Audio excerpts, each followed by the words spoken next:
So is estrogen dominance the true trigger of endometrial cysts?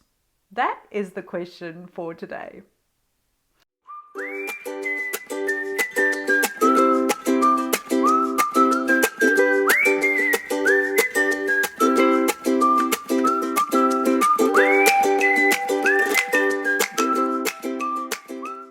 So first off, let's cover off what is estrogen dominance exactly.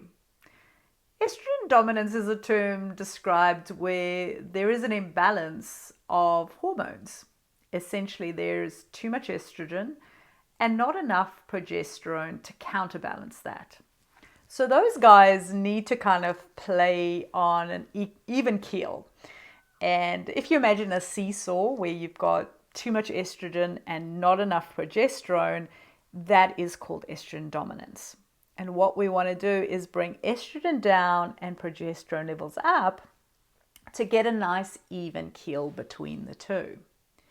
And when we do that, we thereby lower that excess estrogen.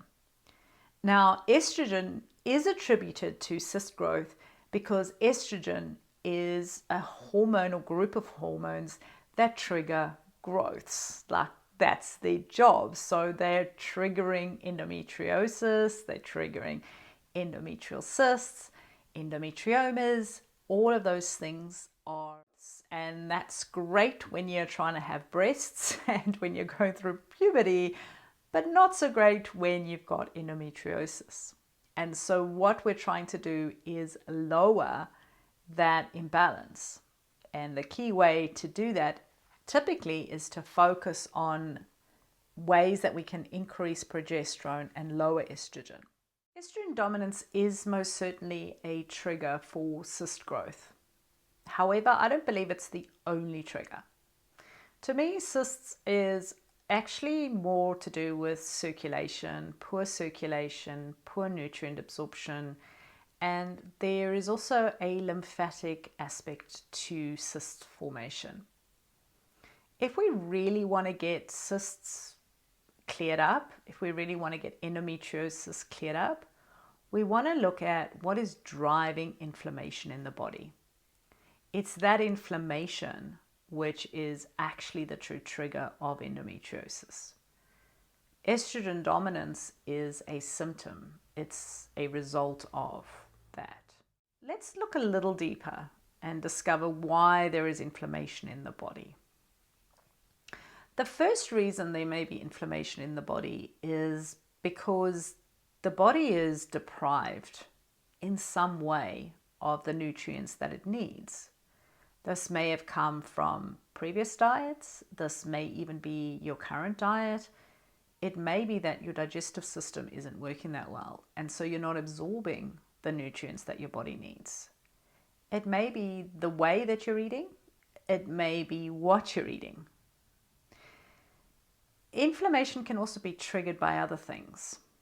It can be triggered by trauma to the area, emotional trauma. Fall, for instance, can be a huge trigger. Falling is one that I've really noticed a lot of women experience with endometriosis. So there's a big fall, and because of that, the body is trying to protect the uterus. It's desperate to protect the uterus. And so it creates a way to hold on to that uterus. And those generally look like adhesions that spring out in a way to protect that space. The other factors that contribute to inflammation may be toxins, there may be gut imbalances, there may be parasites, there may be heavy metals that are contributing to too many toxins in the body. And that creates a confusion, I guess is a very loose term, within the body. And that could be contributing to an overreactive immune system.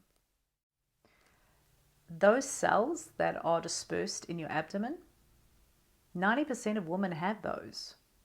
90%. And yet not all women develop endometriosis. So why is there this overreaction towards those cells? That is really the question we want to be asking. What is triggering that reaction? And typically it comes down to not the right nutrients, stress, so worry, anxiety, trauma, and toxins that are sitting in the body that are attributing to that. So I hope this gives you something to think about, because estrogen dominance is thrown around like it's the solution to everything. And personally, I don't think that's 100% accurate. I think we need to look a little deeper. I think we need to consider that there's more facets to endometriosis than just estrogen dominance. If you have got cysts right now, check out my Shrink My Cyst program.